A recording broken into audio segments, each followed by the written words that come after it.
So good evening, everyone. I appreciate your valuable time and hope and pray that you and your loved ones are safe and healthy.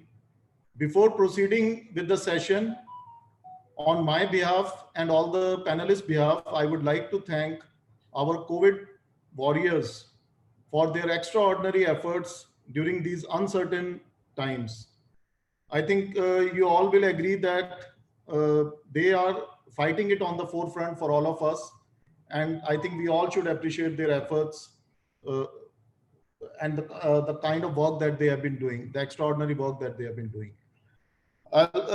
India Healthcare Leadership Forum, we foster collaborative exchange among top healthcare leaders in India. Now, this is an incredible opportunity to network, share, and learn. This is an invaluable network built by and for senior healthcare leaders to drive innovative ideas, validate strategies, and solve critical leadership challenges through peer to peer collaboration. In the backdrop of the ongoing COVID 19 crisis, we are actively organizing knowledge sessions where some of the finest minds from across the world address some of the most pivotal questions for the benefit of the senior leaders. And we thank you all for your overwhelming support for this important initiative. Your positive energy motivates us to exceed expectation. So when we started, we thought we will only do one or two, and then we will not do it further. But the kind of response that we are getting, and repeatedly people are asking and telling us that these are the topics that you should please focus on, and that continuously gives us positive energy to move forward. And before we proceed any further, there are few housekeeping announcements. Today we have an extraordinary response. So we are expecting almost 700 plus participants across the globe. Some will be joining on our Zoom platform, and other participants will be watching live on YouTube and other social media platforms. In case you have any question, the Zoom participant can use the chat option given below, and they can use the option of all participant and all panelists, and they can type in their question. And I would request all the panelists to answer their questions. Still, we know that there will be a lot of questions which will be left unanswered. So we assure you that we will get back with all the answers that we can. And we, along with Recruit Advisors, are proud to partner with Society of Human Resource Management for their upcoming annual conference, SHRM Edge. SHRM is the foremost expert, convener, and thought leader globally on issues impacting today's evolving workplace. With 310,000 plus HR and business executive members in 165 countries, SHRM impacts the lives of more than 115 million workers and families globally. Now we would request Archana, who is representing SHRM, to tell us more about this exciting conference. Archana, over to you. Thank you so much, Gaurav, thank you for that lovely welcome and introduction. My name is Archana Jarath. I head operations for SHRM in APAC and Middle East region, and we've been very busy the last few weeks preparing for SHRM Edge. We all know that the world has changed. In fact, that's probably a very big understatement today. But I think one of the big major areas, and that's what SHRM totally believes, is that the people and the talent that we have are the key to this pivotal change that this COVID pandemic has forced us into. And the way that that we are all and our people are interacting with the work and our workforces needs serious amount of deliberation. There are huge strategic shifts to allow businesses to thrive in the new normal. Our talent is what's going to get us there. And which is why the idea of SHRM Edge 2020 was, it is a representative of this change. And we will have over 100 experts from around the globe, whether it is from Europe, US, and Asia Pacific, including India, Australia, Singapore, who will be convening at this conference to deliberate on all aspects of all things talent. We will have over 3,000 people who will be attending this conference to focus on key aspects of how we hire, manage, nurture, and develop our talent, and what are the strategies that will take us into the new normal. I would urge all of you to join this conference and nominate your HR and your people managers to register and take part in this huge event that SHRM has put together for the first time. It is coming to you virtually, much as all our interactions are today. It's on the 29th and 30th of July. We have a host of thought leaders who would be addressing the audience and interacting. We even have a virtual exposition. We have a special startup zone that has been created by SHRM Paragon Labs, which will feature some of the best HR tech organizations in the startup arena from across the globe. We will have Ajay Banga, who's the CEO of Mastercard globally. We have Sadhguru, our own CEO, Johnny C. Taylor, CEO of WNS, Keshav Murugesh. We have the CHRO, Senior Director of Public Service Division and Prime Minister Office, Singapore, Pek Kem Loh, Dr. Pramad Sinha, Josh Burson, Sumit Mitra, CEO of Tesco PLC, Stevie Mohandas Pai, Sunil Khan Munjal, among our 100 plus speakers who will be addressing the audience over the 2 days. So I hope to see all of you at SHRM Edge 2020 on 29th and 30th of July. Thank you so much, Gaurav, for this opportunity. And we are Thanks a lot. partnered with X Group, and Gaurav and his team, of course, representing SHRM in this healthcare and pharma space. So thank you, Gaurav. Thanks a lot, Archana. And I think this is an extraordinary event where you will find some of the best speakers. And one very important speaker, I think, which Archana has missed, is truly yours, Gaurav Malhotra, who will be speaking at this event. So, so that was on the lighter side. But I think I have attended a few of the conferences of SHRM, and I can tell you they are some of the best conferences that I have ever attended. And if you are planning to attend or if you are planning to nominate your team members, you can use a code of SHRM RXH. This code will give you a 20% additional discount. And in case you are interested, please contact Rexcruit team or India Healthcare Leadership Forum team for further details. Thanks a lot, Archana. Now we will take this opportunity to thank our partner Rexcruit Advisors, which is a leading global executive search firm. They have been awarded as Best Executive Search Company by Economic Times now. And we strongly recommend that if you are looking to build a winning team in your organization, please reach out to Rexcruit Advisors. And a lot of people, so a lot of our friends which have used their services, I think they greatly appreciate the kind of work that they do. Now it is my pleasure to introduce Ms. Sakshi Jethi, who will moderate this important event. Sakshi is the Managing Director of Rexcruit Advisors.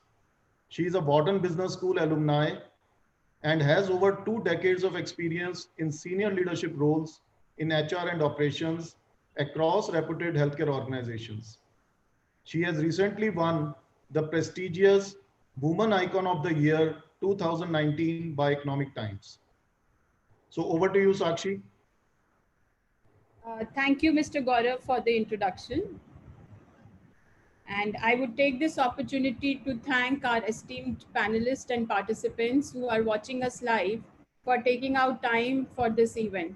I'm very sure that it will be a highly productive and a great learning and knowledge sharing event.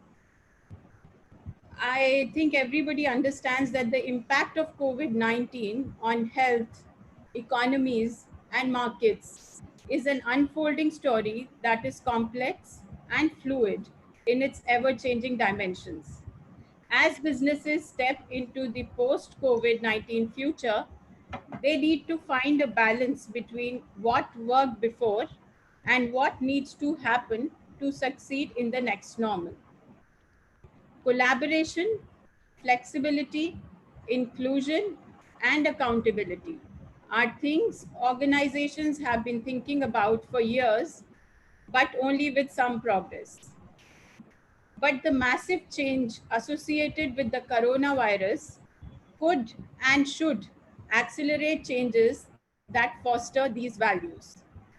One of the biggest learning of this crisis is that the organizations need to embrace and accelerate agility.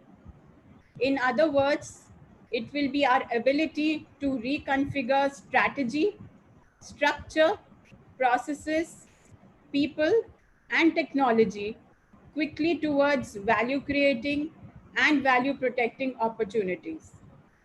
Today, I am very honored that we have an extraordinary panel of senior industry leaders who will share best practices to enable you successfully navigate these VUCA times. We are pleased to introduce our first esteemed panelist, Mr. Swadesh Behra.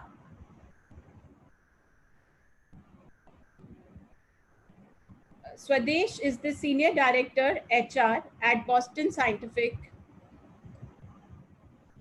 He has been with Boston Scientific for the last 10 years and has held various leadership roles in talent management and HR business partnering. Swadesh has nearly 3 decades of rich experience in HR focused and winning HR strategies. Over the course of his tenure, Boston has also won many awards like Great Places to Work and Best Workplaces for Women. Swadesh, at the onset, let me first congratulate you and your organization for winning such prestigious awards. Thank you. So you will agree that a lot of organizations are struggling to survive in these unprecedented times. Can you share with our participants some of the practical insights and best practices to enable organizations not only to survive, but to thrive in this new normal? Over to you, Swadesh. Thank you. Thank you so much, Sakshi, for that wonderful introduction. And I'm really excited to be part of this wonderful set of panelists here. I think very accomplished leaders here, and some of whom I know personally. And so really excited. And my brief was given to me by Gaurav that I need to brief and speak about what we have done in Boston Scientific. So as you rightly mentioned, these are difficult times, right? These are difficult times. And maybe this word is again cliched and used, overused. So even if I use things like, these are unprecedented times, if I use the word that these are black swan moments, I think all these are could possibly be an understatement. The kind of an impact, the colossal impact it has, I think, in the event of the century to everything. I don't think the organizations will be the same again, even if we come back, like even if we bounce back. I'm sure we will. I think history has shown that the many events we have this beautiful propensity to bounce back, and we will. But then there will be a lot of changes, as we will see. This post-COVID era will show us, right? I think the if values are put to test during times of adversity, and this is one of those times where values would be put to test. I think employees are watching how organizations are living their values during these unprecedented times. And obviously, when you say unprecedented, there is no experience of having done this before. I think many times people predict that this is the best thing to do, but then you are speaking out of your own gut feeling, or you're taking an informed decision, or you've just with your what would work well. And then the best way to do when you don't have any experience is to be guided by values. The values should be the guiding light when you don't know, when you don't have any experiences of having managed it before. So I think leadership, I think some of these questions which I had gone through and Sakshi had said with me, I think one question was asked that, like, what kind of a leadership will be essential during this time, and which I will be speaking about during my next couple of minutes, and what we have done in Boston Scientific. I think there is no substitute to authenticity, empathy, and agility, and the speed of decision. And these are three critical things which leaders of today, they need to really show in managing this COVID situation. If I have to speak about Boston Scientific, the couple of things which we have done, and if I have to break the entire COVID situation into 4 stages, the first stage is the stage during the time of February and March, pre-lockdown days. There was huge amount of employees' apprehension with respect to job losses. That That was the time when we normally process our increments. Will I get my increment? Will I have my bonuses? And if we have sales employees asking this question, that what happens to my sales incentive? And obviously there will be a loss of earning for me. I think these were the questions which was running in mind of people. But then to top it all, it was primarily about job losses. That was the biggest apprehension. I think what we did, I think starting from the top leadership down to the region leadership, country leadership, I think we spoke to our employees, we communicated to our employees saying that, like, if in what is the financial status of the organization, and what will happen in the best case scenario and the worst case scenario, what possibly can happen. I think the the biggest comforting moment for all our employees was when we told them that, like, jobs will be the last thing that would get impacted. And on the same vein, I think in the leadership team also mentioned that there will be cash conservation measures being taken for an organization, because obviously the same number and revenue, very much like any other sectors or any other organization, we too got impacted, and it necessitated us to look at some cash conservation measures. And I think we felt that we will tighten our purse strings, and we also save as much as we can. So we did take some cash conservation measures. And the good part was, it was given the we were given the flexibility, like be it in different countries and regions, looking at the local labor laws, and what is possible, what is not possible, and we had taken those measures for cash conservation. And so if I have to say one thing in the first stage, was authentic communication. And at times of crisis, I think it's very important to always speak the truth. And I think employees really value that, and not allow employees to speculate, right? If you give them clear cut communications, what's going to happen, what is the financial condition of the company, I think it's very well appreciated. So that is, the authentic communication is the first thing which I would like to highlight in the first stage. The second stage, that is the time when lockdown happened and we were working from home. Obviously we were getting used to the new norm of working. So a couple of questions which are running in our mind. So how do we engage with our customers? How do we drive the same level of productivity which we have driven with our employees? Now the things have changed. How do we use the time to build their capability, and use this time so that, when things will open up, things will become better, I think we will rebound back, we will bounce back. And the good part is we already had an excellent digital platform, and we call it a virtual training institute, which and borrowing one of my colleagues' comments, which I really like it, which says that if you have really sweat if you have had sweats during the time of peace, you don't bleed during war. I think somewhere, we had really built that capability in ourselves, that, in case, how do we engage with our customers digitally? And that really came to our rescue during this second stage, and which was an excellent platform to engage with our customers. And with our employees, I think there were a new norm, though we had our workflex policies, but then I don't think if there were 50% of our managers who believed in it and another 50% didn't believe in it, right? There were a lot of our naysayers, and who didn't like that, working from home would operate. I think many of them had become converts now. I think we have seen that, working from home actually can, work, and also will not have any impact with respect to productivity. And I think if there is one thing which really told us in the second stage, is about, like, in the new norm and going forward. And I firmly believe that going forward, I think this new norm of working is going to stay. And many organizations, including ours, we have started to plan for it, asking those questions, saying that, like, do we have to necessarily come back to office, I think, to work? I think those questions, and many and you must have seen many news items, and many organizations have already declared that, they would want a major chunk of their employee population to still work from home. And they're also confident that they'll continue to have the same level of productivity. So the earlier investment and effort on digital engagement helped us.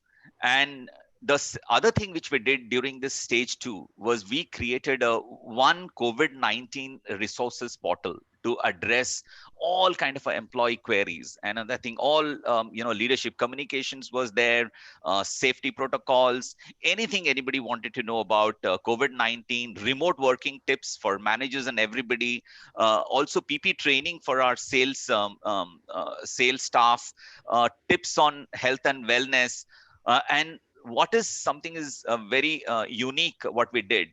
We knew that a lot of our kids are staying at home, and we thought that, and kids used to wonder when parents used to have this virtual platform of engagement.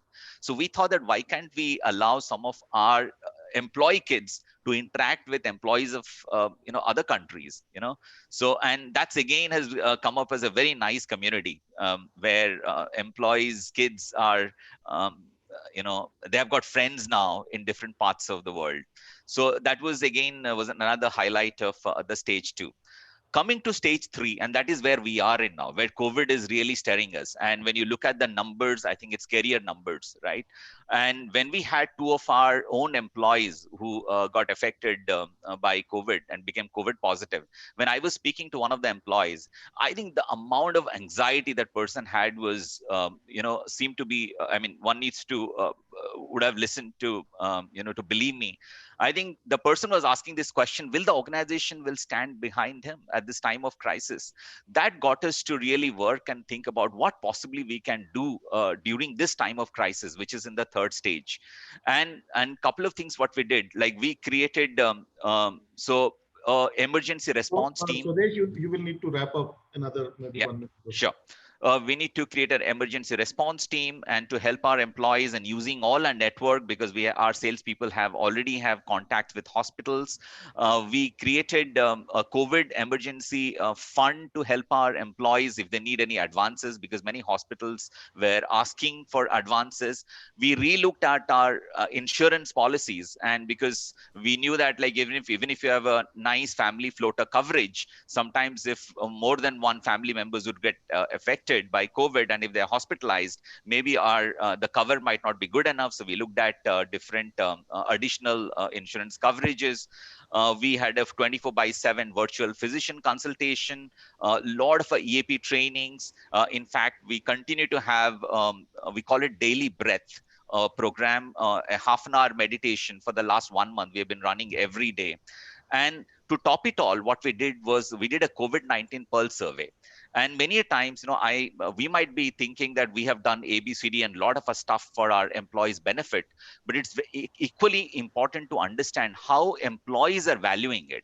And I think I wanted to ask some simple 6 questions on how they have valued the whatever actions we have taken. We will need to wrap it. I think we can clearly see your passion, and I think outstanding work that you and your team have done at Boston Scientific. And I have interacted with you, and I know that it's an extraordinary, in this crisis time, the kind of work that you guys have done. Authentic communication, empathy, work from home, the various initiatives, even getting yourself audited from your team. Right. It's quite unheard of. But I think we have limited time, so we have to bring in the other speakers also. Thank you. Thanks. But know that you thanks, have Gaurav. knowledge, and a lot of participants will reach out to you to take further inputs. Sure. Yeah. Thanks, Swadesh, for the valuable insights which you have just shared. I think very rightly said that pre-preparedness has helped you and your team. And you rightly said that if you have had sweats during the time of peace, you don't have to bleed during the war. Perfect. So now we go to our next panelist, and I'm very pleased to introduce Ms. Yamini Krishnan. Yamini is the Senior Director HR at Equia. She has had 2 decades of multi-geography, cross-domain experience of working across various industries like healthcare, banking, IT, and consulting. She has been recognized in the list of top 16 women HR of India. Yamini, according to a study conducted by popular global medical journal Lancet, the prospects of becoming physically unwell with COVID-19 ranked lower than issues related to social and psychological response to the pandemic, including social isolation, increased anxiety, depression, stress, and other negative feelings concerning the practical implication of the pandemic response, including the financial difficulties. I would like you to share the thoughts on the importance of mindfulness, empathy, and compassion in these uncertain times. Over to you, Yamini, please. Yeah. Thanks a lot, Sakshi. And thanks a lot, Gaurav, for even inviting me for this wonderful initiative of discussing with everybody. My name is Yamini. I work with IQVIA and I handle the commercial BU of Africa, Middle East, and South Asia HR. And so this COVID, I would say, has given a completely different perspective. So when you look at it, I do feel as HR professionals, whatever we did for the last 20 years probably comes to on one side of the balance. And we had to completely change our thought process and mindsets, the way we decide, the way we function, the way we actually have to take decisions and start working completely in a very different way when the COVID pandemic started. Yes, you brought up a very important aspect of mindfulness and empathy.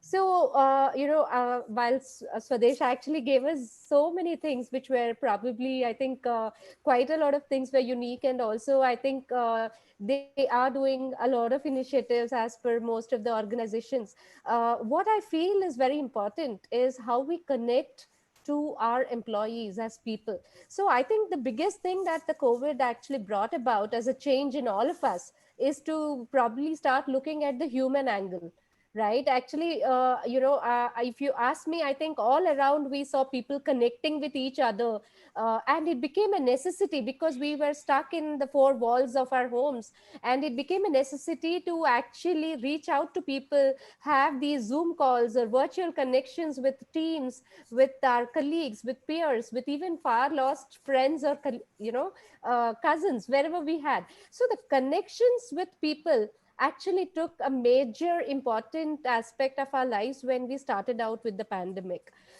So when the employers or organizations started looking at it as an initiative, it became very important for us, especially when we looked at our world employee headcount of more than 65,000 employees. It became very important for us to start working on initiatives where we touch and understand and reach out to people wherever they are. So, we started out with discussions, video calls, understanding and empathizing with the situations because in some countries, obviously, especially in India, I think we did go into the lockdown on a very sudden way.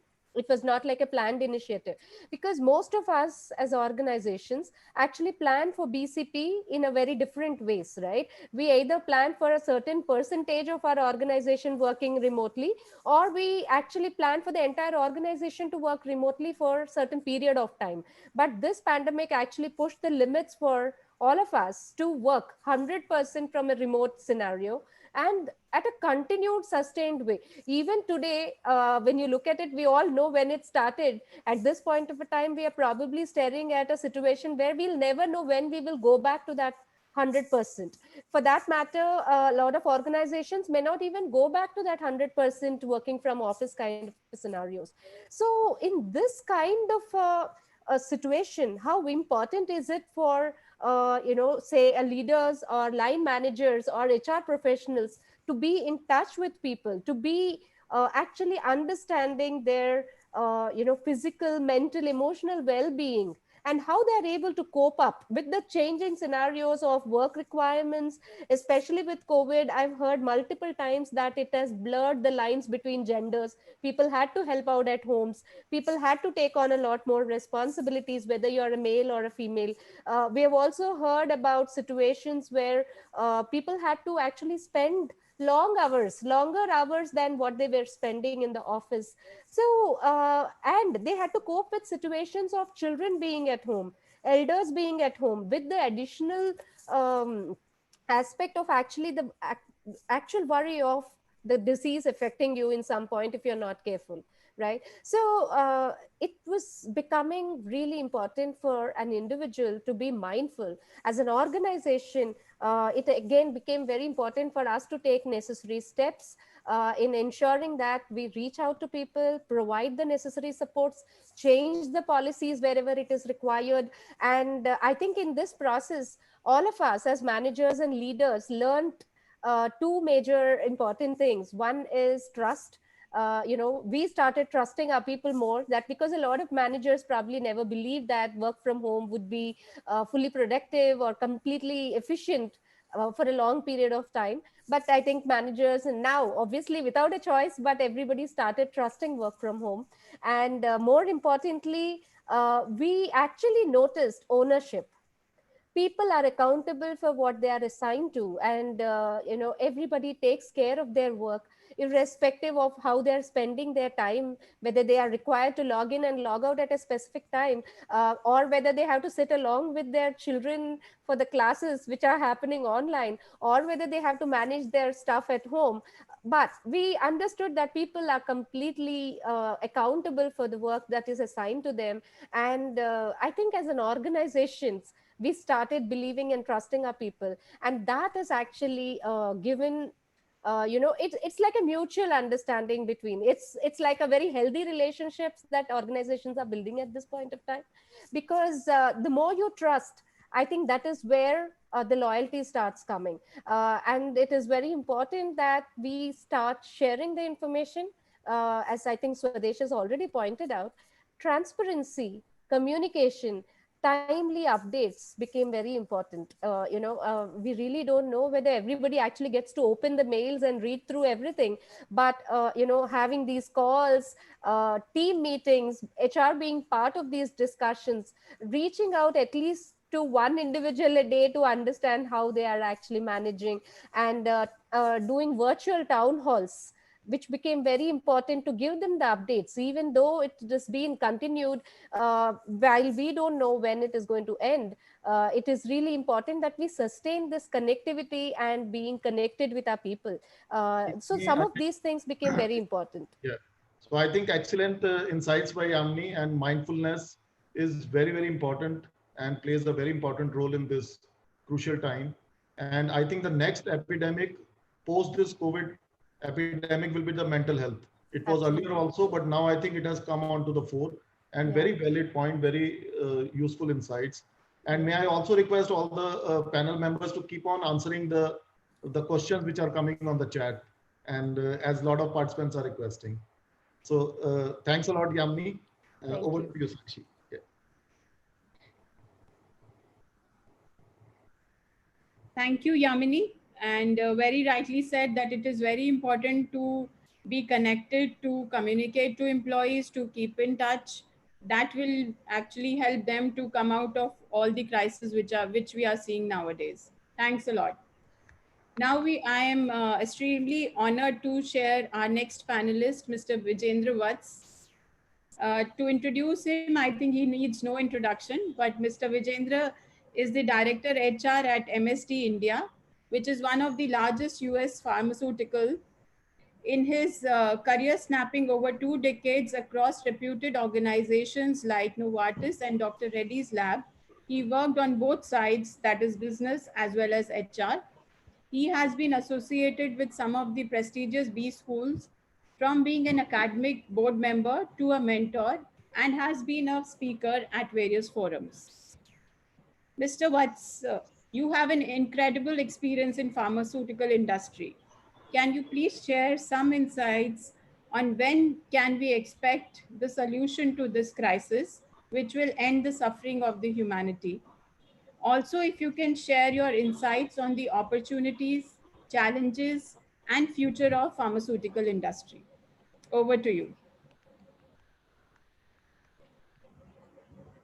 Thank you, Sakshi, and hi everyone. Very honored to be a part of this esteemed panel with Swadesh on the same. Let me very quickly summarize, where we are today.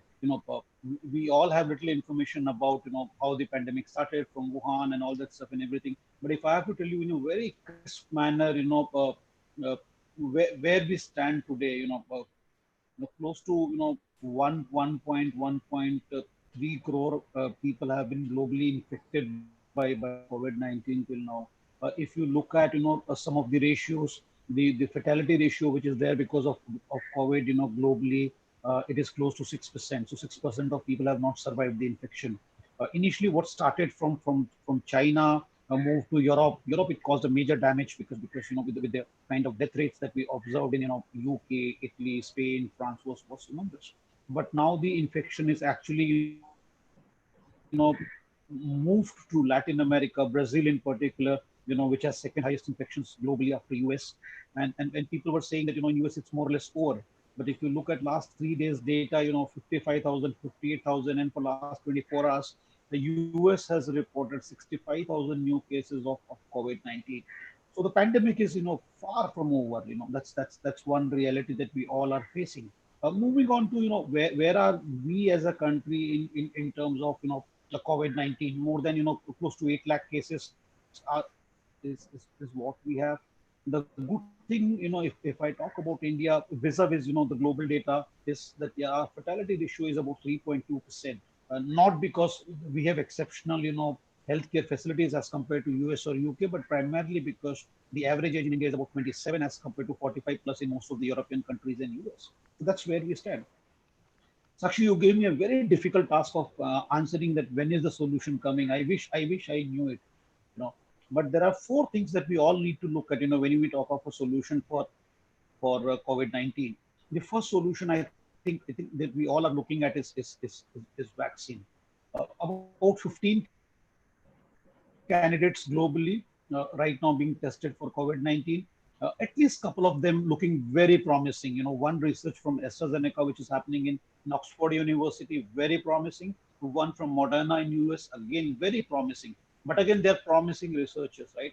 But what people need to understand is a research of vaccine is not same as research of a medication for anything else, because research of vaccine is far more complex. And after phase 3, probably you will realize will it work or will it not work. That is where vaccine stands. In terms of treatment, I think anything and everything under the sun is being tried as treatment. Remdesivir has not sold in this market for 10 years. It was one product which did not work in anything. In COVID-19, it has shown impact. Immunoglobulins are being used globally as well. So all treatments are being used. That's the second part. But again, it will take time. The third possible treatment that today we see is probably the plasma therapy, because somebody has antibodies, had an infection. If you ask me, for me, that is still the number one candidate, because if you inject somebody's body with antibodies, there is every likelihood that that individual will recover. And because that information is in public domain, what happened to the health minister of Delhi, Satyendra Jain, almost in a hopeless situation, they changed it to the hospital and gave him plasma therapy, and he's recovered much better, right? So that's the third thing. And fourth is uh, some of us might have read that book, hope is not a strategy. So fourth is that. Fourth is, over a period of time, a lot of time, this vaccine stains, they become weak on their own. So I'm counting that as well. So I spoke about vaccine, I spoke about treatment, I spoke about plasma therapy, which to me is still the best option. And the fourth one is the stain becoming weak on its own. So this is where we stand in terms of treatment. But yeah, next 6-8 months, I don't see anything coming actually. If you ask me, people are saying 15th August we will inaugurate, red tape will be cut, by year end something will come. Nothing will come before March, April of next year. And trust me, at this stage it's very difficult to say what will work. In terms of very quickly moving to the second part of the question that you had asked me, in terms of challenges for the healthcare industry in particular, having spent 23 years, see, our industry is still a touch industry. Culturally, in a country like India, we all have believed, if I see the client, if I see the doctor face to face, he will write. If I meet a distributor face to face, he will buy. Right? That is going to be the biggest change, the change of mind shift, my mindset, which has to be there. That's going to be the biggest challenge for the pharmaceutical industry. What are the opportunities? For the first time, I have also started believing that digital is an opportunity, because till now, at least in pharmaceutical space, in healthcare space, two people did not believe that digital will work. One was the doctor, to whom we were presenting it. Second was the person who was selling it. Our selling people also used to say, "Oh God, okay, company told try this, we will try this," right? Today, everybody is going to believe that digital is going to work because that reality of 8 calls, 10 calls, 7 calls is not going to happen. Doctor doesn't want to meet too many people, so he's also okay with digital, right? So digital is going to be the way forward. But one big opportunity, which is definitely going to be there going forward, is that you will see, people keep asking us on various forums, what will be the talent landscape, how will it change? If you ask me, the number of jobs in pharma beyond a point will not suffer because fortunately we are a part of an industry where this year it is corona, god forbid next year there may be something else. So it continues to grow. The industry still continues to grow. If I look at last 4-year data, CAGR has grown by 9%, which is better than most of the industries, right? But one change which pharma will see going forward is the fight for talent, because companies will have cost pressures. Suresh was bang on. We'll have cost pressures. We'll have to be profitable. We'll have to be viable. And in that situation, what will happen? You may marginally cut your headcount, but your productivity has to be absolutely bang on. Everybody has to achieve the PCPM, the targets, and all those things. So there is going to be a war for talent in pharma industry for sure, because every company would want the best doctor, best rep.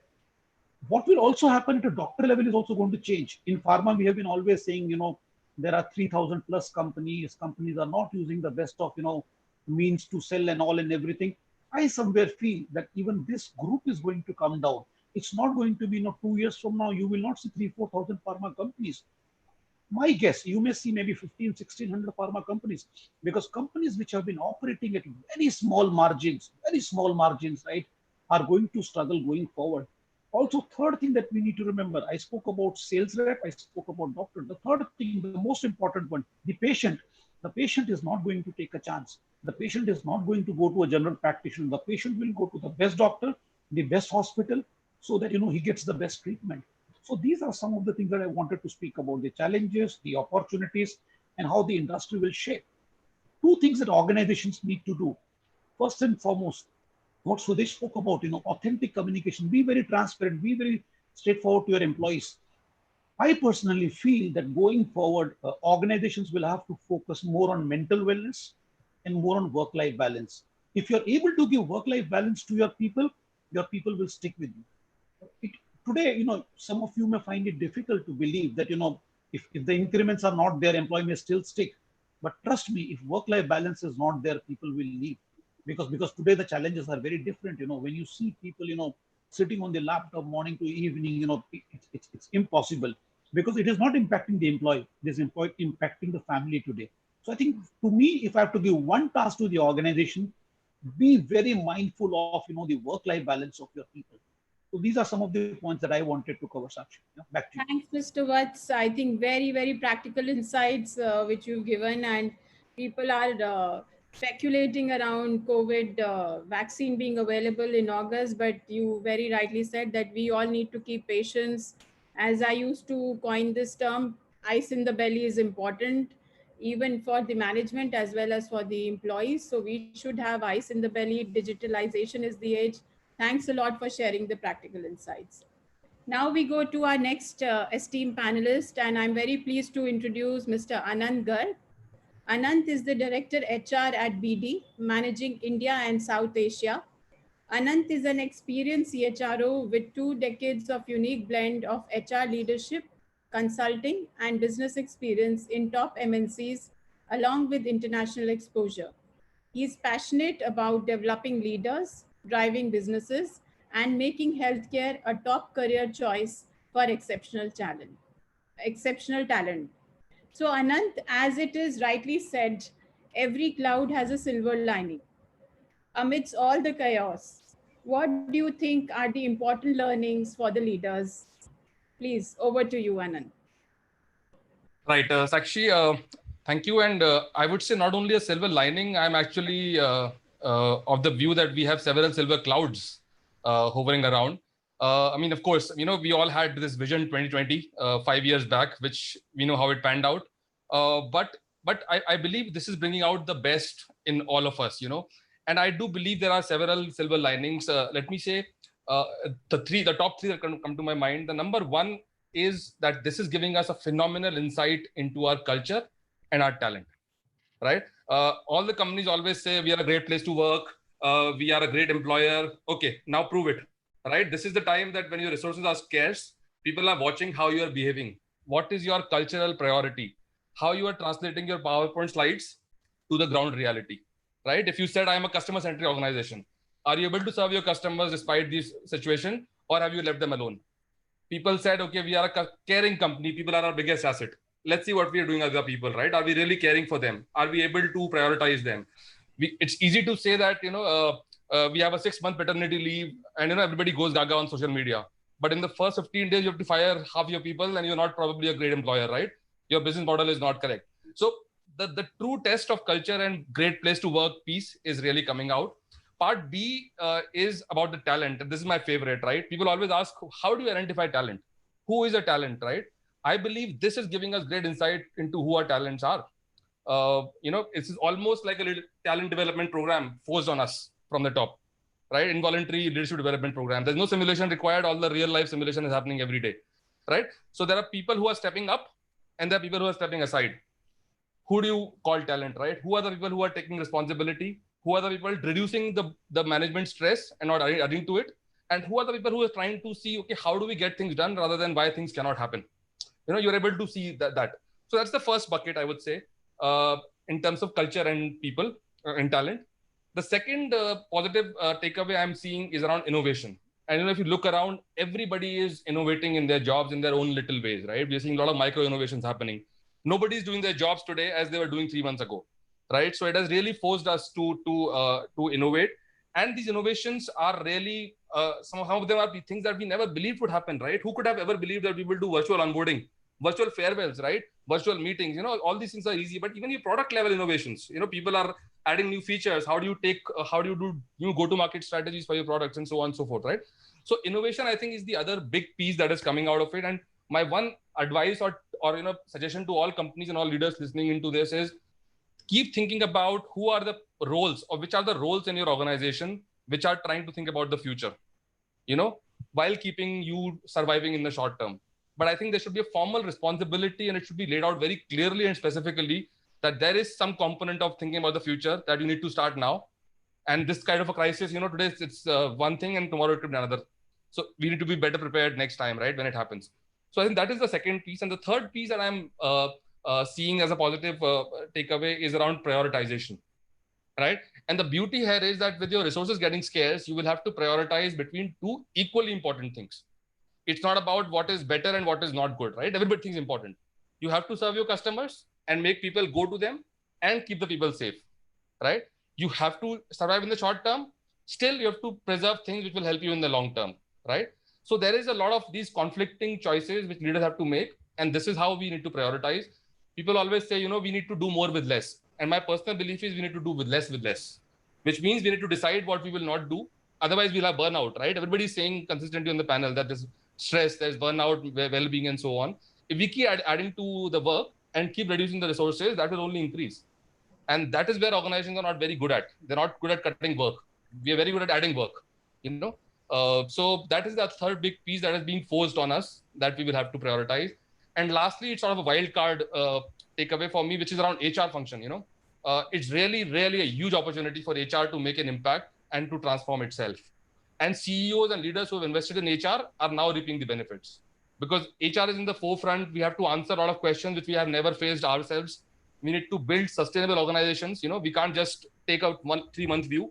We need to tell the CEOs that take a 2-3 year view, right? And don't destroy things that will be very difficult to rebuild, right? At the same time, how do we enable people to get back to work? How do we keep them safe, right? So we have to play that line as well. So that is the fourth, which is specifically for HR and for CEOs and leaders who need to invest in HR ahead of the curve. That's also the one takeaway. In summary, I would say we will survive. We survived world wars. We survived many different catastrophes. We will survive and we will come out, I think, more resilient and more confident. And we will tell these stories to our children as to how we survived the 2020 pandemic. So I'm actually optimistic in the long term. Fantastic thoughts. I think very much timely needed because we want that positive voice to come in. We want that optimism to come in. And I think this time should also pass. So we have, the world has seen a lot of crisis and this is the crisis that will also pass. But I think one very important point that you have mentioned that the 2008 crisis, if we see, was a financial crisis and which was led by the CFOs. But this crisis is a humane crisis, and this crisis is being led by the CHROs, by the HR team, and by the HR leaders. So the organizations which had invested in HR and which are continue to invest in HR capabilities and competency, I think they will reap much more efforts, because HR will lead this whole crisis, and that is what we are seeing. And we truly salute the effort of the HR leaders across the globe who are actually putting in efforts, because it's a transformational shift. All of a sudden, you tell employees to work from home. All of a sudden, you have so much of issues. Their loved ones are maybe affected. So you have a mental health issue, you have a safety issue, and there are a lot of many issues which are coming up, which are completely unheard of. So I think thanks to all the leaders who are there on this panel and all the HR leaders who are outside, we really salute your efforts. Thanks. Over to you, Sakshi. Thank you, Anant. I think very practical thoughts and positivity is what is needed at this time. And you've actually imbibed the positivity in all the people and all the participants who are there. Thank you so much. So now I'm going to the next panelist, Dr. Sunil Singh. Dr. Sunil Singh is the founder of Mindstream Consulting. He was previously associated with Cadila Pharmaceutical as a CHRO. He has over 20 years of experience with groups having businesses in diversified industries like pharmaceutical, oil and gas, EPC, construction, telecom, and IT. During his tenure in Cadila Pharmaceutical, Cadila was certified as Great Places to Work. He has also authored multiple books and articles in global and national journals. So, Dr. Sunil, what are your thoughts on the paradigm shift in the organizational design and structure in the post-COVID-19 era?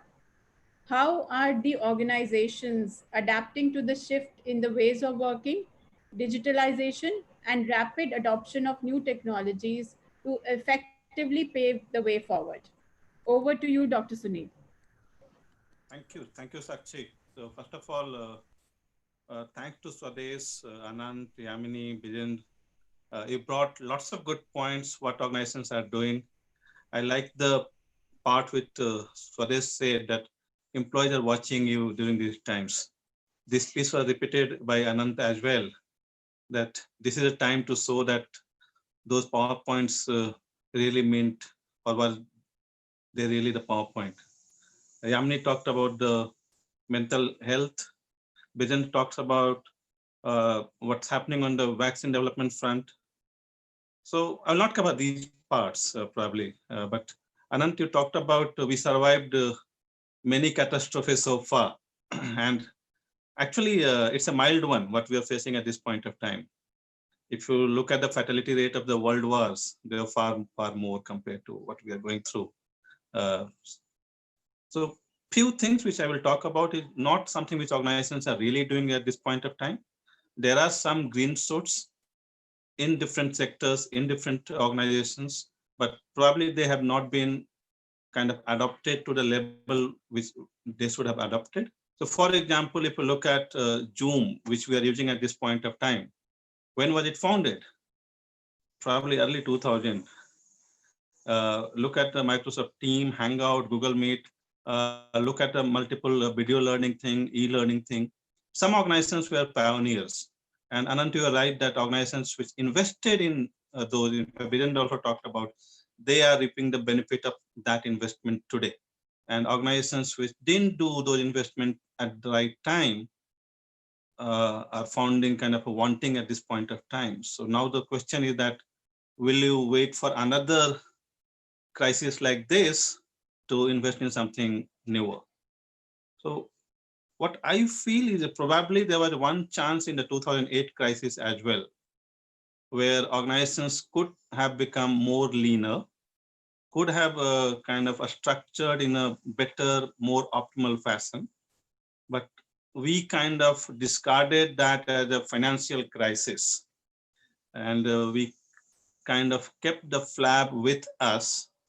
So human part, I do respect, but I will also say that we'll come out of this with more of economics and human. So economics will matter, and economics will matter in the way we will structure, we'll work. Work is going to change. Work is not going to remain the same. We are seeing that. Sanand, you talked about how the people are innovating at the normal level. But at the same time, in the organization, what we have seen that you bring the people, they will find a work for themselves, even if that never existed. So what many of the HR guys never question is that does this work really exist in reality, or it's a virtual work, which is a creation of somebody's dream?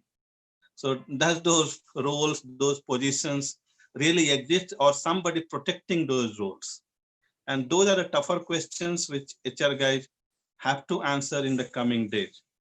We will have to answer that, does this function really needed inside? So we have been hearing about gig economy. We have been hearing about the whole AI thing, machine learning piece, the whole use of the blockchain. If you look in the supply chain aspect, all of that is going to be impacting the pharma as a sector. And I came from Reliance to Kerala was the first such organization, and I have been into multiple CHRO conferences as well. But one thing which I found out that probably compared to some other sectors, if you look at IT and some of the other manufacturing as well, adoption of digital has not been to the level where it should have been. I'm at least aware about 4 or 5 companies in the pharma sector where they are now trying to look at, does this whole RAPE model will be the model to sell in future, or will there be a different kind of a model? So there are organizations which are already taking the leap on that side. So digital is going to define the way our org design will happen.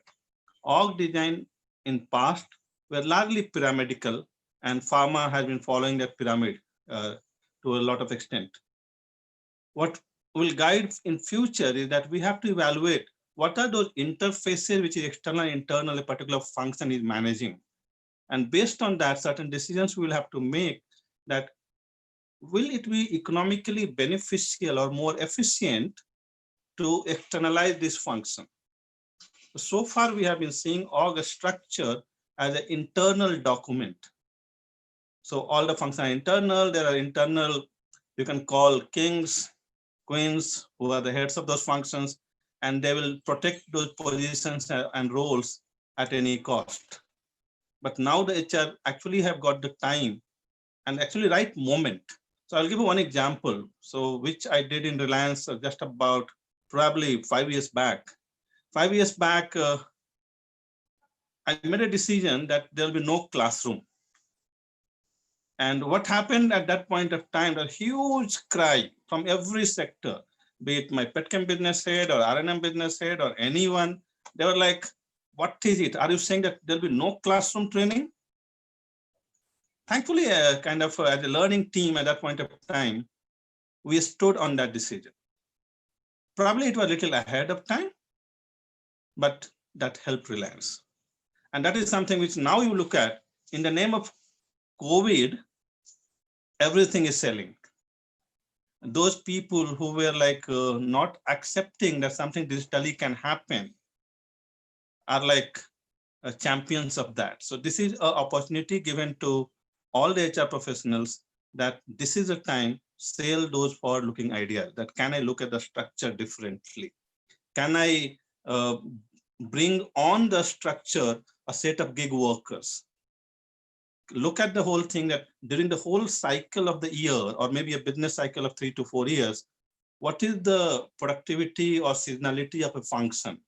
Basis that we have to see that whether that particular function is required inside or outside.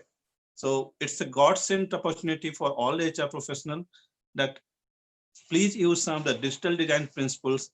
In the traditional design principles, we looked more on the workload analysis, where the managers, the HODs used to define that what will be the role, but use little more of economics this time and see that, okay, can the, what I call a Williamson Coach will win.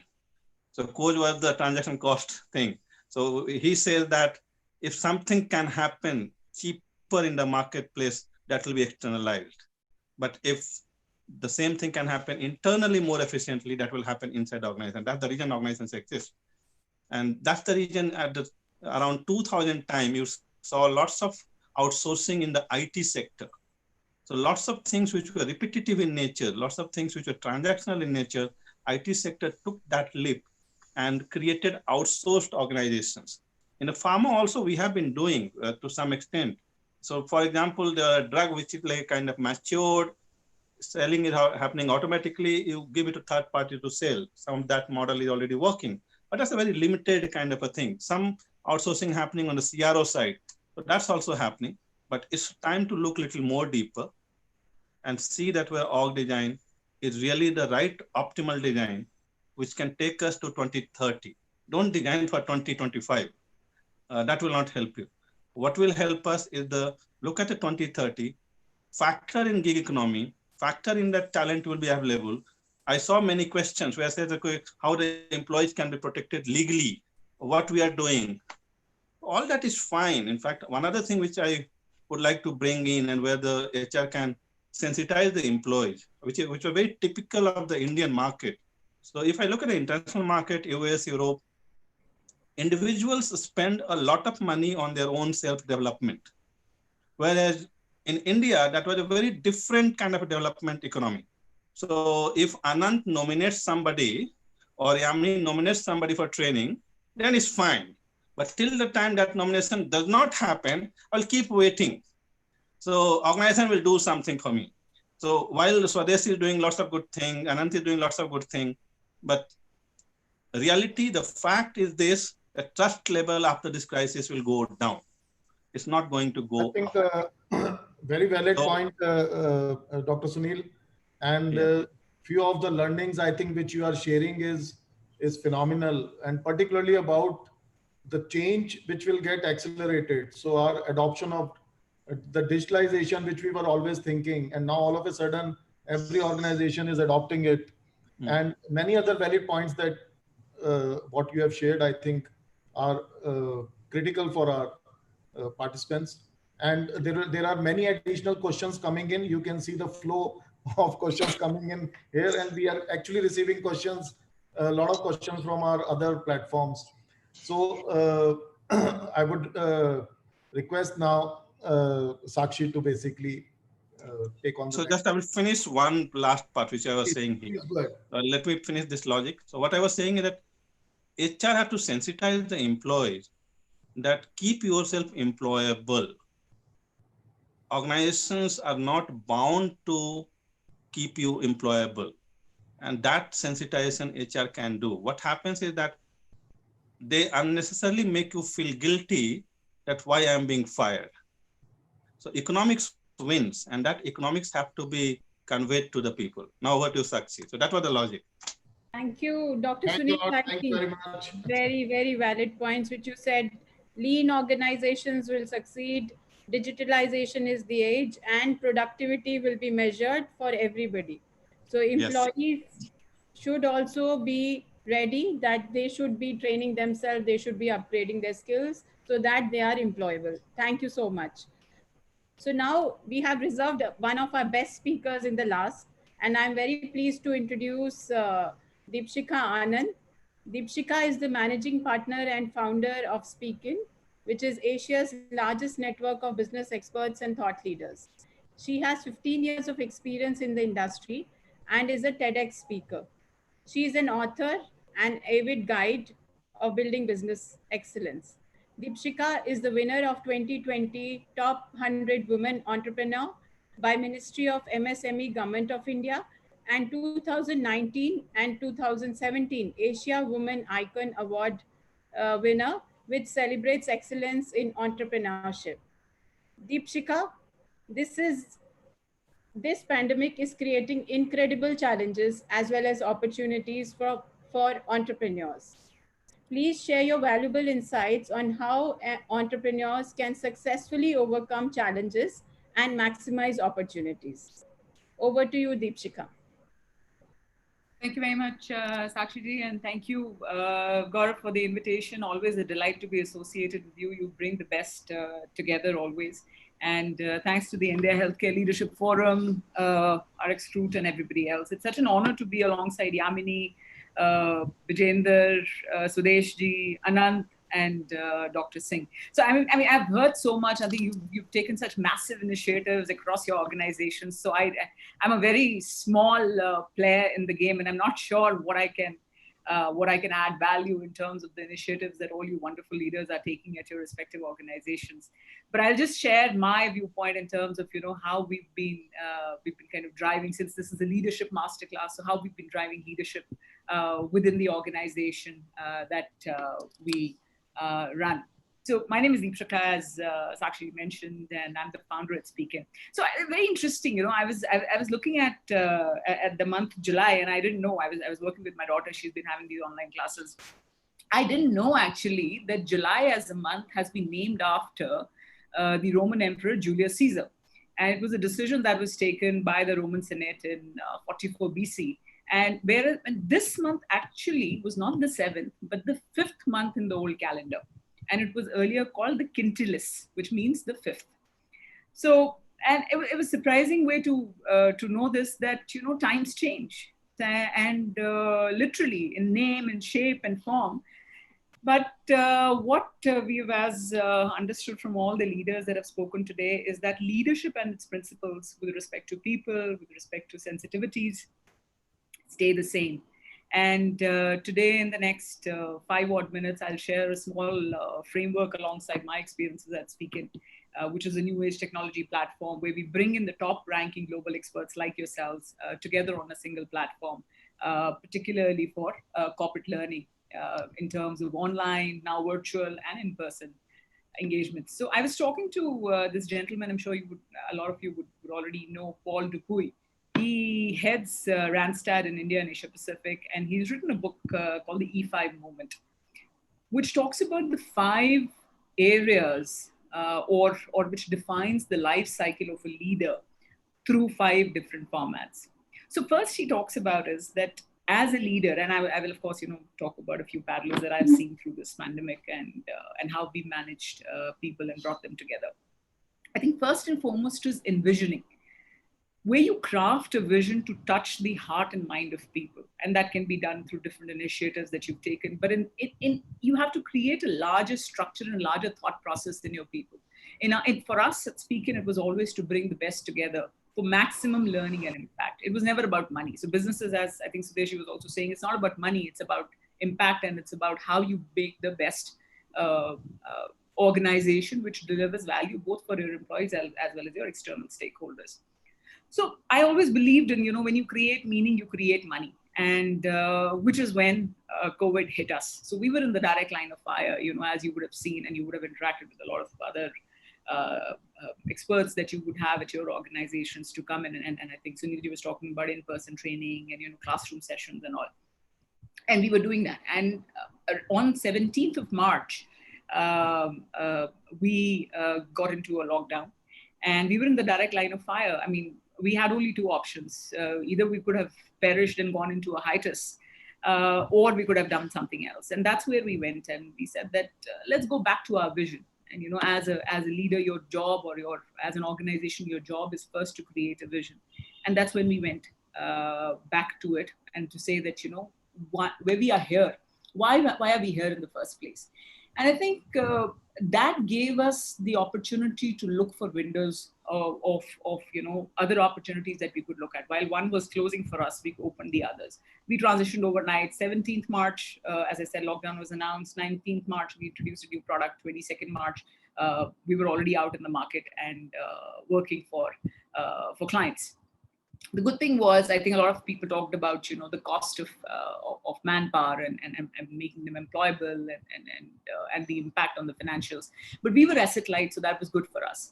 But what was more important was that we were massively agile. And, HR leaders go to a large extent to build job descriptions, very, very tight job descriptions, bullet by bullet for people. And I have personally been criticized multiple times to say that, you create very, very loose job descriptions, particularly for your core team.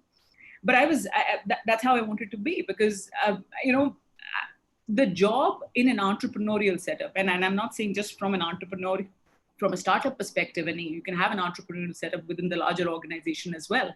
Your job is to create micro entrepreneurs within a larger team structure.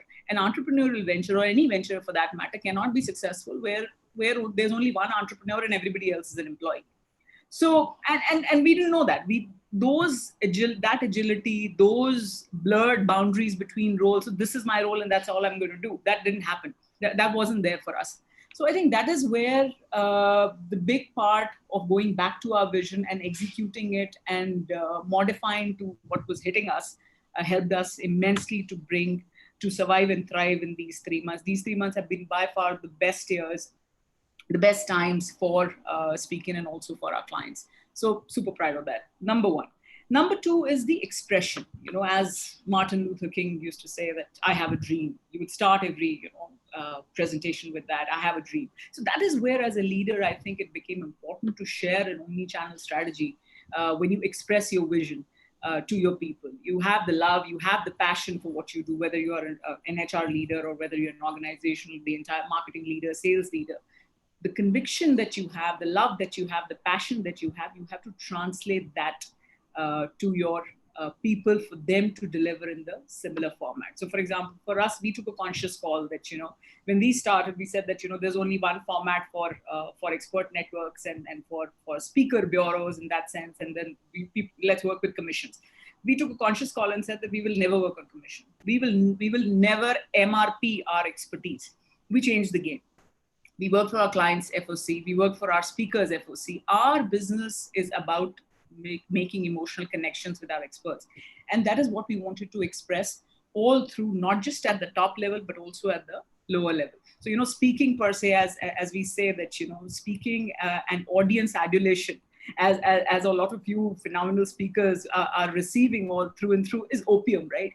And it's addictive, and we are the sellers. So, and we've seen lives change, we've seen attitudes change, and that is the positive expression which has worked beautifully for us as an organization, and the most effective tool to bring this company to this stage, whether it comes to employees, whether it comes to customers, or when it comes to our external stakeholders. The third part of being a leader, I think, once you've envisioned and then you've expressed that vision, is to excite. And I think Sudeshji or Anant also talked about, different initiatives the organizations are taking to keep people motivated, to keep people in sync with the larger vision. And I believe, again, if people don't get excited about your dream, you can't move forward. How do you push the right buttons? Let's do this. Business, of course, as has been said, is a team sport. The fourth part is super critical, and that is where, I always thought that I've had 15 years of work experience, and we always thought that, HR में तो सिर्फ entry पे जाते हैं और exit पे जाते हैं, या फिर अगर तनख्वाह नहीं बढ़ी तो फिर जाते हैं. So, but I think this pandemic or this current situation has made us realize that that's not true. This is perhaps the most critical function that has emerged out of this pandemic in this particular situation. So congratulations to all of you for playing such a phenomenal role.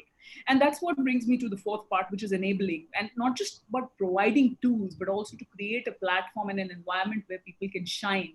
Again, as I talked about building micro entrepreneurs, giving them freedom to We'll have to wrap up. Yeah, another Sure. 1 minute. Yeah.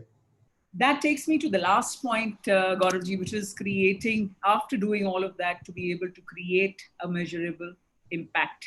And I think that is where the organization comes together alongside all you leaders to create a bigger impact when it comes to finances, when it comes to social, when it comes to an overall economic impact. So thank you for getting this entire forum together. It was a wonderful experience. Thanks a lot. It was always a pleasure listening to you, Deepshika, and a lot of useful insights. But we have a kind of paucity of time, so we have to basically cut short some of our speakers. So very sorry for that. But I think a lot of valuable points that you have mentioned, and we are getting enormous amount of questions. We are already got almost 130 plus questions. So obviously we can't take all the questions. So there are few questions which I will be asking now, each one of you, and we have only 15 minutes left.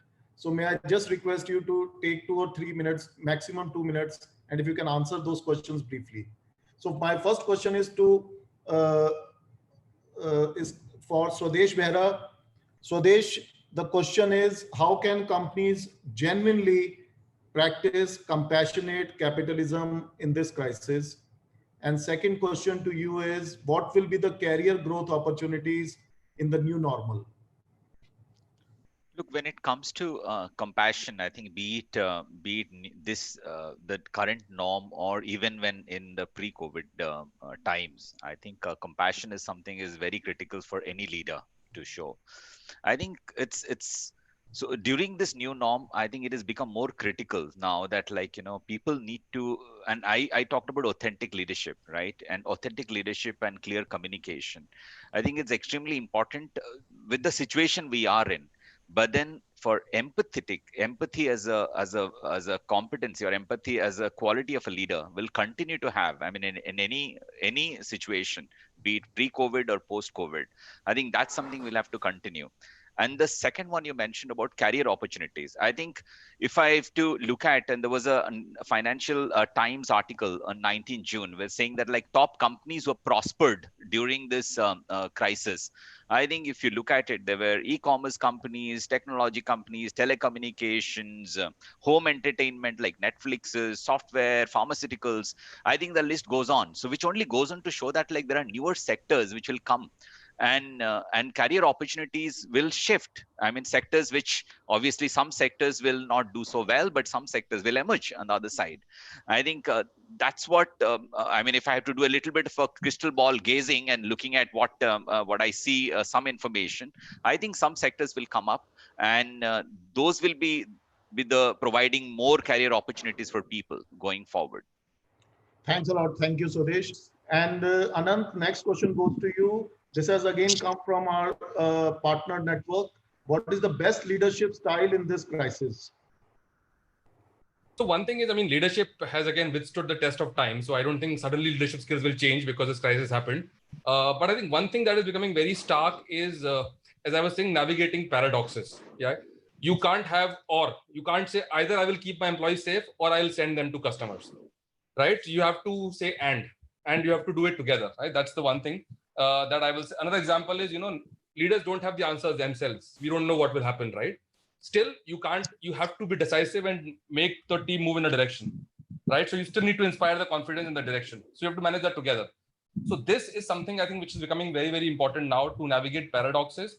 And the other piece is listening and being open to unconventional ideas, because you will have to try new things. And whatever you have seen in the last 25 years of your career, which have made you successful, may not be the right things to do in the future. So please listen to things that you don't agree with, and especially unconventional thoughts. Encourage people to tell you things that you don't like. Those are the two things. Great, excellent points. So, Vijendraji, the next question for you: how do you ensure that core value of your organization is not changing during this crisis? So, very important, because we all know that our values should be time and context invariant, and this is a very, very testing time. So, how can we make sure that our core values remain the same? A great question, Gaurav.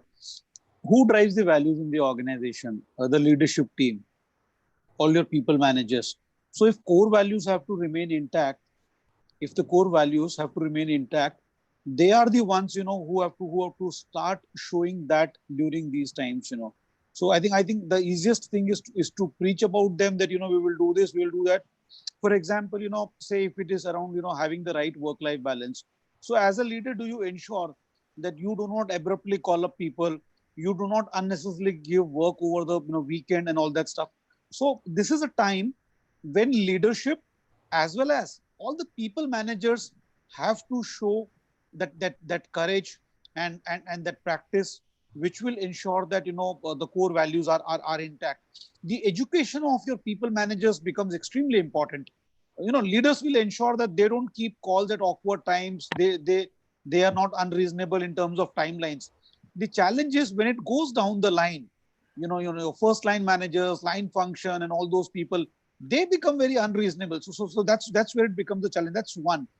Second thing is the decision-making tree that you have in the organization. At the end of the day, values also get compromised because some of your support functions, your finance team, your HR team, your procurement team, they do not aid the decision-making process.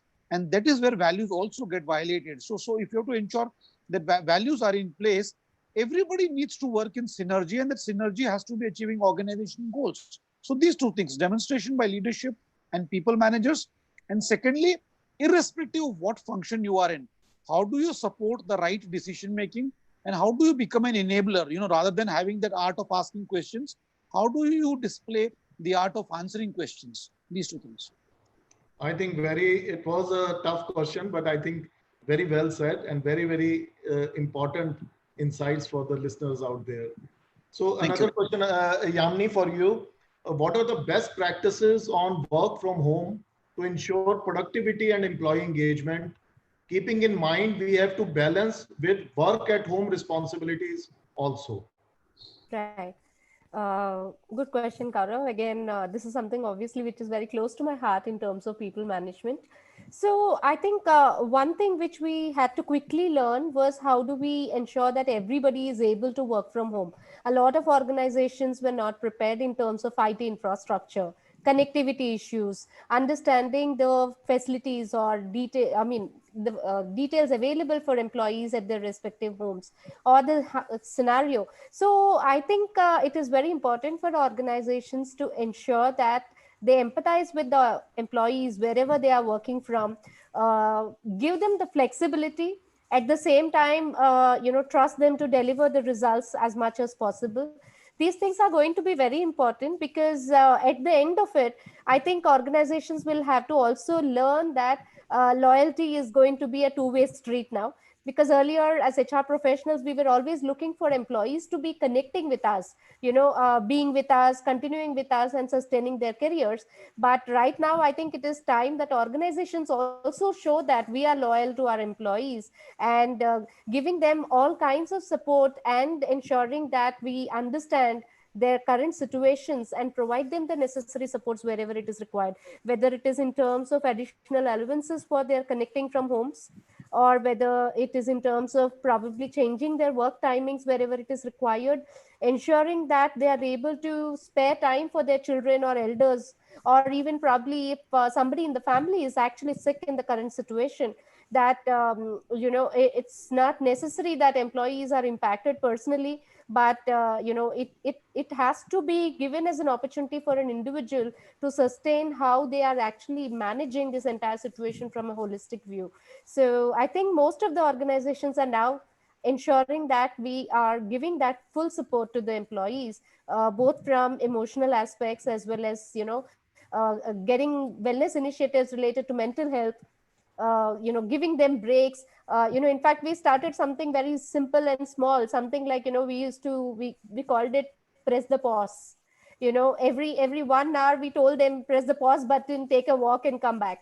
We actually started things like let's talk sessions, where we insisted people came on videos to show their faces, because we felt actually people were not even taking time out to probably groom themselves, or they are people who actually do a lot of things at home, come directly into work, jump from call to call, and then actually go back and do a lot of work at home, which was completely stressful. So we organized sessions which were called let's talk, just to at least share, to show them that all of us are going through the same thing. As leaders, we are there to understand their situation, and to make sure that we empathize with what they're going through, and we are going to pull it through together as an organization.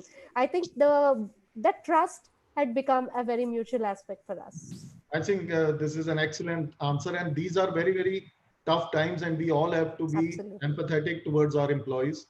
And there are a lot of challenges that our employees are facing, and I think we all have to be mindful. So my next question goes to Dr. Sunil.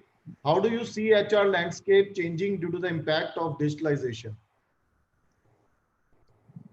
Got a very interesting question. So whoever asked probably were listening to me. Yes. HR landscape is going to change. So this reminds me of XLRI, Executive Education Program. One of the motto is that we succeed when HR will become lean. So over the years, HR has also become a little more fat. So we are going to see lots of rationalization happening in HR. We are going to see lots of transactional work, which is already getting outsourced. It's going to increase far more outsourcing in HR itself. What's going to stay probably is the mental well-being, the coaching, probably the strategy piece. But rest other all pieces have all the possibility of getting outsourced. So barring somebody who is more like a custodian of the culture, so that piece remains inside. Custodian of value, that piece remains inside. Custodian of strategy, that piece remains inside. Custodian of probably a talent framework, that thing remains inside.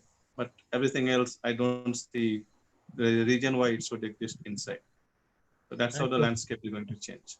Thanks a lot. And Anand, when I was talking to you, I think there was some very important point on the mental health that you were saying. If you can just reinforce them for the benefit of everyone. So Gaurav, there's a lot of talk about it, right? Suddenly we have a lot of mental health experts emerging from amongst us. I personally have an unpopular view on that, which is I don't want to outsource my mental health to my organization, right? I need to be in control of my mental health. And the easiest thing I can do is calendar management, which we don't do very well. I don't want my organization to tell me to take a break, right? I can take a break myself. So point is that, there's already a lot of stress in the managers and organization. I cannot expect one more thing all the time. You need sensitivity. You need efficient management from the managers. But for individual, I think we should just take control and say, okay, I will manage my schedule. I will postpone a few things. I will not do a few things. And I will not compromise on my physical or mental well-being. That is something we can all do from our side. No, I think very important point. And Deepshika, we don't have much time, so I'll be just asking one question. And very, very important question for you. I think we all want to know and understand, when are we expecting the economy to bounce back? And which is very, very critical for all of us. So as an entrepreneur, as a person who is basically meeting and discussing with a lot of very important leaders in the industry, what is your view on that? See, I think barring retail and the brick and mortar sector, I think most of and very critical on the digital transformation side, I think somebody mentioned it a little earlier, the economy is moving very, very fast, particularly for sectors like edtech, anything digital payments, etc. Things are coming back. I mean, for example, Randstad, the Paul Dupuy that I spoke with, he says that Randstad has had one of the best hiring years ever. The June was the best time for them with the number of companies coming to India. We talked about the manufacturing, India becoming a manufacturing base and the entire Atmanirbhar bit as well. So I think the pockets of opportunity are opening. Things are shifting. Traditional businesses, of course, are suffering, would suffer, hospitality, aviation, etc., etc. There's no concrete answer. You'll have to look for pockets of opportunity in other areas as well, while some would continue to suffer for a while. Thanks a lot. Thank you, Deepshika. So in the end, I would like to quote Viktor Frankl. I think a lot of us know about him. He's a Holocaust survivor. So between stimulus and response, there is a space. In that space is our power to choose our response. In our response lies our growth and freedom. So I think it is very important for us to choose our response in these uncertain times. And on behalf of the panel, on behalf of India Healthcare Leadership Forum, on behalf of Recruit, on behalf of SHRM, we would like to thank our COVID warriors for fighting this war for us. And in the end, I will again request all our participants and the panelists to register for this very exciting conference of SHRM Edge, which is happening on 29th and 30th of July. And in the end, I thank all the panelists for taking out time and sharing their valuable insights. And I would like to thank all our participants on various platforms who are watching it live. Or we really thank you for your overwhelming support. Thanks a lot. Thank you. Bye-bye. Thank you. Thank you, Gaurav. Thanks, Sakshi. Thank you. Thank you to the team, by all participants. Thanks, everyone. Bye.